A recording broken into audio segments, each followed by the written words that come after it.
사무엘하 6장 6절에서 15절 말씀입니다. 구약성경 사무엘하 6장 6절에서 15절 말씀입니다.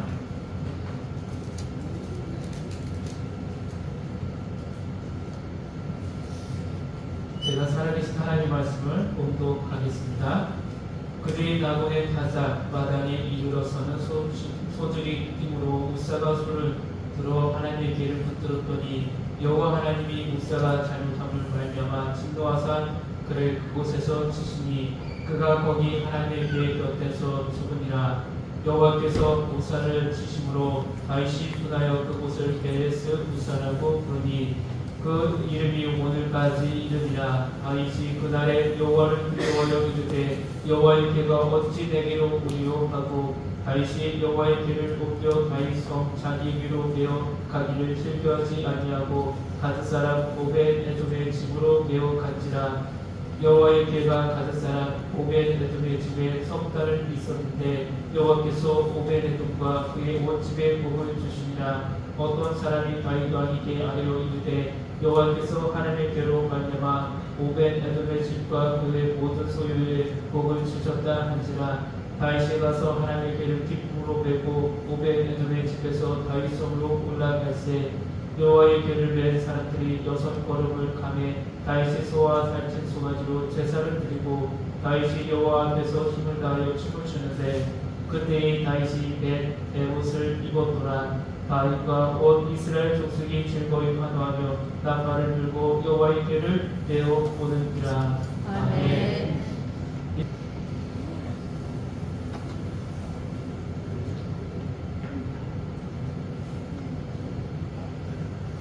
내년에도 계속 부탁드립니다.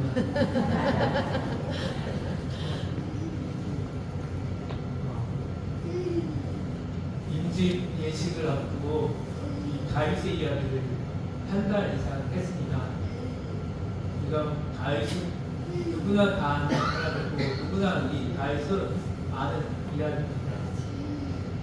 다윗은 누구보다도 하나님을 사랑했고 누구보다도 하나님을 헌신적으로 나왔던 것을 이 사무엘이나 열왕기에 보면 얼마나 하나님을 사랑하는지를 나타내주고 있습니다. 사울 왕에게 쫓겨다니면서도 그의 신앙은 변하지 않았습니다. 늘 하나님만 바라보는 신앙으로 가왔던 자입니다. 그런데도 지난 시간에 다윗에게도 실수가 있고 다윗에게도 음모가 있고 다윗에게도 억한 감정이 있다는 것을 우리가 보았습니다. 그러한 다윗에게 오늘 또 다른 면이 있다는 것을 우리에게 가르쳐줍니다. 다윗에게 일어났던 사건, 바로 하나님의 법궤를 운반하던 사건입니다. 다윗은 이스라엘 왕이 되어 다윗 중에 편안하게 살고 있을 때였습니다. 이 편안하게 살고 있을 때 이것은 신명기 11장에 있는 말씀을 다윗이 알았기 때문입니다. 편안할 때 너희들이 예배의 처소를 바꿔도 된다는 것을 모세의 목격, 이 신명기의 말씀에 하나님께서 이미 주셨습니다. 그렇게 편안할 때 내가 무엇을 해야 되는지 알았다는 것입니다. 그런데 하나님의 법궤를 멀리 떨어진 곳에 방치되어 있던 것이 다윗의 마음에 너무나도 안타까운 마음이 이 마음을 사로잡고 있었습니다. 저 밖에 있는 이 법궤 어떻게 가져올까? 나는 이 궁전에서 편안하게 있는데 예배 드리려고 할 때마다 불편하고 답답한 이 장소, 이 성막 안에는 법궤가 무엇입니까? 지금 그림으로 보이는 것이 법궤입니다. 하나님께서 이스라엘 백성을 애굽에서 인도하실 때 하나님의 뜻을 알리는 자리였고 이스라엘 백성을 용서하는 자리였고 하나님께서 임재하는 자리, 상징으로 이 법궤를 주셨습니다. 이 법궤 속에는 하나님께서 친히 쓰신 10계명의 불판이 있었고 만나를 담았던 항아리가 있었고 아론의 싹이 난 지팡이가 이 안에 있습니다. 그런데 이 법궤가 방치되었다는 것입니다. 그래서 다윗은 안타까운 마음으로 법궤를 시온성에 안치하게 하여 열심히 품고 일을 추진했습니다. 다윗의 생에는 열정이 있었던 것을 이 본문을 통해서 확실히 보여주고 있습니다.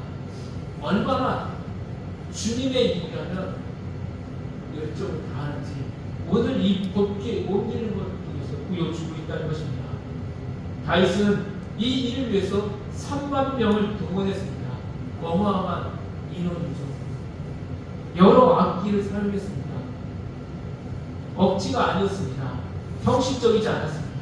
기쁨으로 즐거운 마음으로 준비했습니다. 그런데 마음이 너무나도 다급해져서 하나님의 말씀을 잠시 반갑했습니다.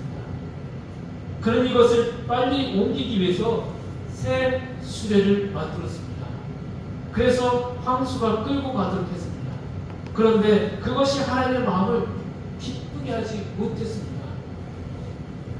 레위기나 모세 오경의 말씀을 어떻게 담아주고 민수기를 어떻게 기록되겠습니까?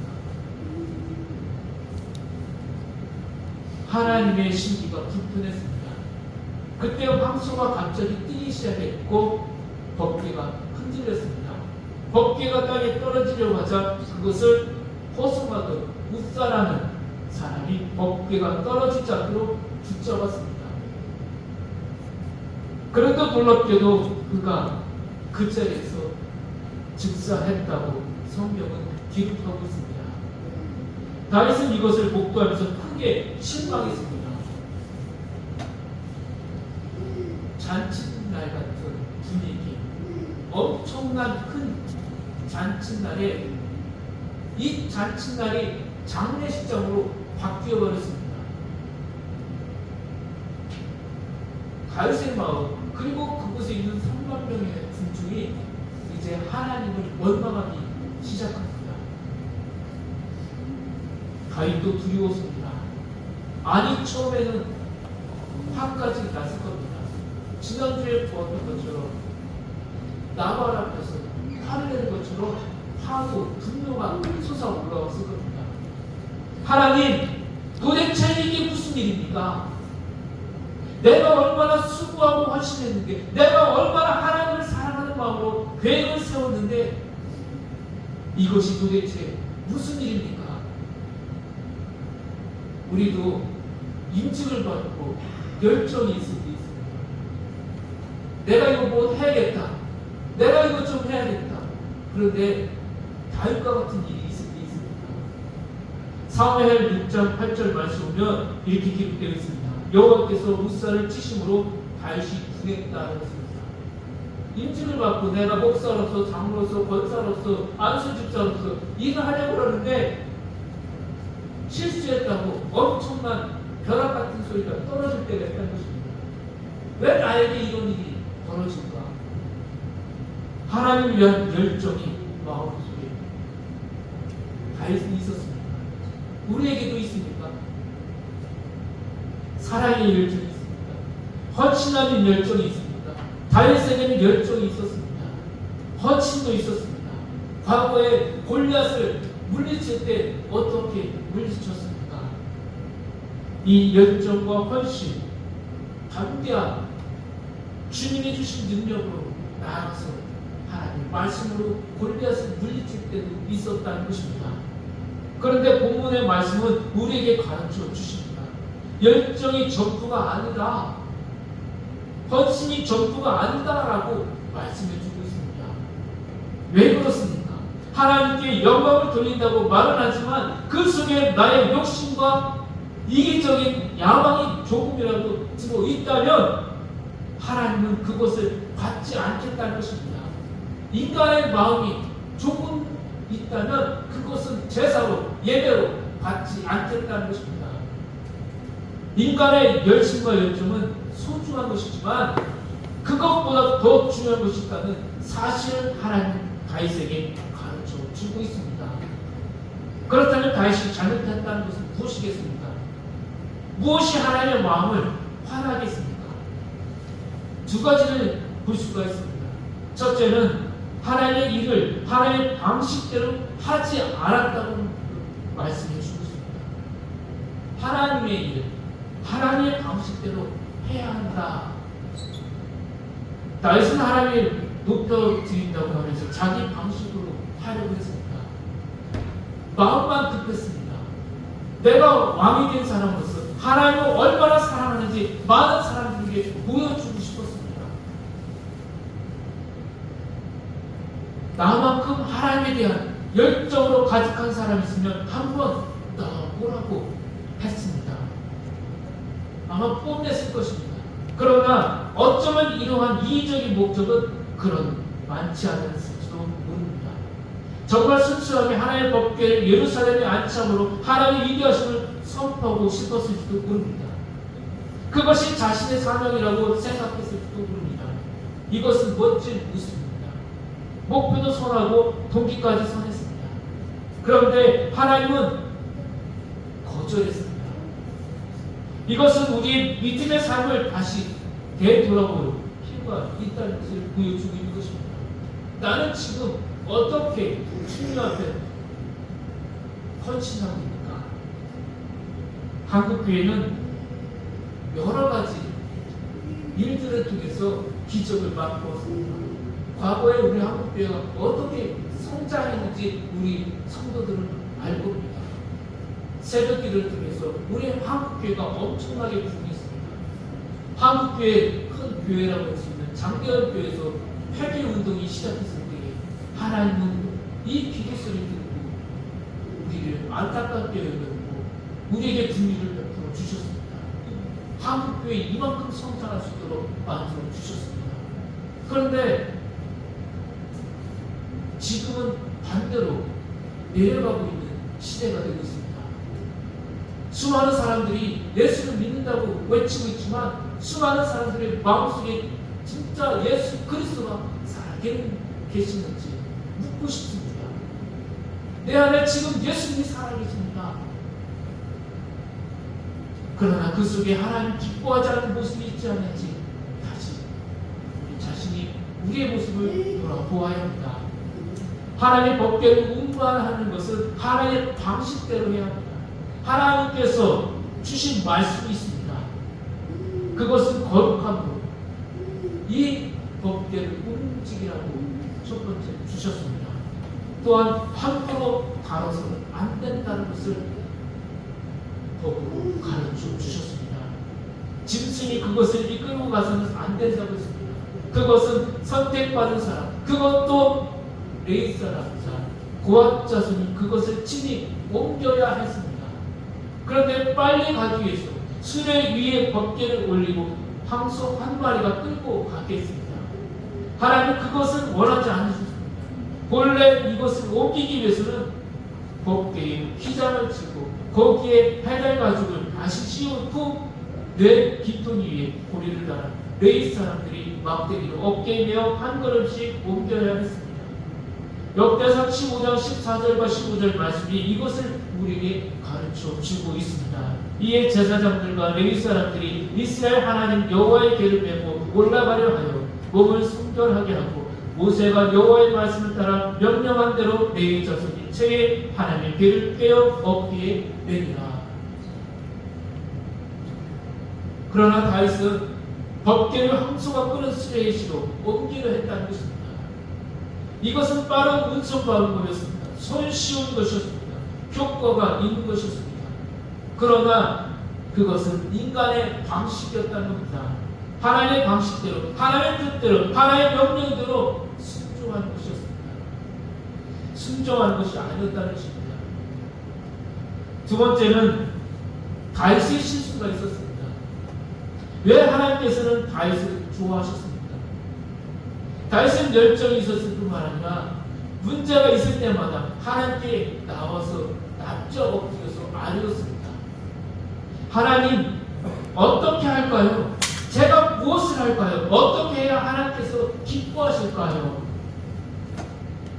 그렇게 하나님께 묻고 또 묻던 다윗이 오늘 본문의 말씀에서는 어디 물었다는 이야기가 없습니다. 하나님께 기도하고 이 법궤를 옮겼다는 이야기가 없습니다. 사무엘하 5장을 보면 인생의 문제가 있을 때마다 하나님 앞에 아뢰는 다윗의 모습이 등장합니다. 특별히 블레셋과 싸울 때에 다윗의 모습이 다음과 같이 기록되어 있습니다. 사무엘하 5장 19절 앞부분의 말씀입니다. 다윗이 여호와께 여쭈어 이르되 내가 블레셋 사람에게로 올라가리이까. 그러자 하나님께서 말씀하십니다. 사무엘하 5장 19절 뒷부분의 말씀입니다. 올라가라. 내가 반드시 블레셋 사람을 내 손에 넘기리라 하신지라. 그리고 23절 보면 다시 블레셋 군대를 만난 다윗이 또 올라갈지 묻습니다. 그러자 이번에 하나님께서 올라가지 말라고 말씀하십니다. 그러면서 이렇게 말씀하십니다. 사무엘하 5장 24절 말씀의 하반절 부분입니다. 그때 여호와가 너보다 앞서 나아가서 블레셋 군대를 치리라 하신지라. 본문에 앞서서 다윗은 무슨 일을 하든지 하나님께 여쭈었다는 것입니다. 하나님 이 일을 할까요 말까요? 싸움을 할까요 하지 말까요? 이 물을 때마다 하나님은 다윗에게 명령을 내려주셨습니다. 우리는 하나님에 대한 사랑과 열정이 있기에 소중한 시간을 하나님 앞에 나와 예배를 드립니다. 그런데 더욱 소중한 것이 있습니다. 우리는 하나님의 뜻대로 순종하지 않으면서 하나님을 사랑한다고 말할 때가 있습니다. 우리가 하나님께서 주시는 풍성한 자유의 생명에 축복을 누리지 못하면서 사는 이유가 무엇입니까? 하나님을 사랑하면 사랑하는 만큼 나를 열어 놓아야 합니다. 하나님께 순종하는 마음으로 나를 열어 놓아야 합니다. 하나님께 모든 것을 내려놓아야 합니다. 하나님께서 왜 다윗을 축복하셨습니까? 첫 번째로 다윗은 열정이 있었습니다. 하나님에 대한 사랑이 있었습니다. 다윗은 실수도 많이 했습니다. 품성의 아마락함도 있었습니다. 그러나 다윗은 하나님께서 말씀하시면 그 자리에 딱 엎드렸습니다. 법원에서 다윗은 실수가 있었습니다. 위의 사건은 있었습니다. 사건이 있는 후에 법궤를 예루살렘으로 인도하기 때문에 꺼리기 시작했습니다. 더 이상 이 법궤를 옮기는 것을 두려워했던 것입니다. 이 법궤를 만지는 이제 더 이상 못하겠다는 것입니다. 나도 죽으면 어떡하나. 그때 다윗은 즉각적으로 깨달았습니다. 내가 실수했구나. 내가 잘못했구나. 내가 하나님 뜻대로 하지 않고 그냥 내가 멀리 했구나. 그러고는 마음을 곧 바꾸었습니다. 다윗의 위대한 점이 바로 이것입니다. 너 잘못했어. 나단이 지적할 때 어떡합니까? 나단 앞에서 왕이 내가 잘못했습니다 라고 시인한 사람이 다윗입니다. 변명하지 않는다는 것입니다. 자신의 잘못을 인정하고 하나님께서 주신 비전을 찾아 용기 있게 앞을 향해 달려나간다는 것입니다. 이것이 다윗입니다. 그리고 그 앞에서 다윗은 하나님을 향하여 자기 마음 전체를 엽니다. 사람들이 보건 안 보건 상관없었습니다. 하나님 나를 받으신 것을 기뻐하며 그 앞에 봉신도 없이 춤을 추었습니다. 법궤가 다시 올 수 있었던 것, 하나님의 말씀에 순종했기 때문입니다. 사무엘하 6장 14절 말씀입니다. 다윗이 여호와 앞에서 힘을 다하여 춤을 추는데 그때 다윗이 배 에봇을 입었더라. 이 법궤가 옮길 수 있었던 그것은 하나님의 말씀대로 실천하고 순종할 수밖에 없다는 것입니다. 우리의 삶을 돌아보아야 합니다. 다윗은 하나님께 쓰임받은 사람입니다. 하나님 앞에 쓰임받기를 원하십니까? 두 가지가 있어야 합니다. 첫째는 하나님을 사랑하는 마음입니다. 열정을 가지고 하나님을 사랑해야 합니다. 이 세상에 열정 없이 되는 것은 없습니다. 하나님을 사랑하는 것도 마찬가지입니다. 내가 정말 하나님을 사랑한다는 것, 내 마음을 완전히 열고 하나님 앞에 나아가는 것입니다. 두 번째는 순종입니다. 하나님께서 기뻐하실 뜻이 무엇인지 말씀하실 때 내가 즉각 고치겠습니다. 즉각 실행하겠습니다. 하나님의 기쁨을 하나님께 돌리겠습니다. 라는 선언이 있어야 합니다. 오늘 하나님은 우리에게 이 두 가지를 보고 있다는 것입니다. 너가 지금 이 일에 열정이 있느냐? 너가 지금 이 일에 순종을 하고 있느냐? 너는 지금 내 마음에 흡족한 사람이냐? 우리의 마음을 열고 하나님의 마음에 흡족한 사람 될 수 있도록 우리가 더욱더 하나님의 뜻에, 하나님의 말씀에 마음으로 나아갈 것입니다. 그렇게 하나님 앞에 나아갈 때 하나님께서 우리의 삶을 사용하십니다. 우리를 기뻐하십니다. 하나님께서 우리를 향하여 마음에 합한 성도다라고 말씀해 주십니다. 이 대림절 기간 다시 오실 재림의 주 예수 그리스도의 은혜로 의인으로 인정받으며 대림의 신앙으로 주님 오심을 기다리며 다윗보다 더 멋지게 쓰임받는 성도가 되길 소망합니다. 아멘. 기도하겠습니다.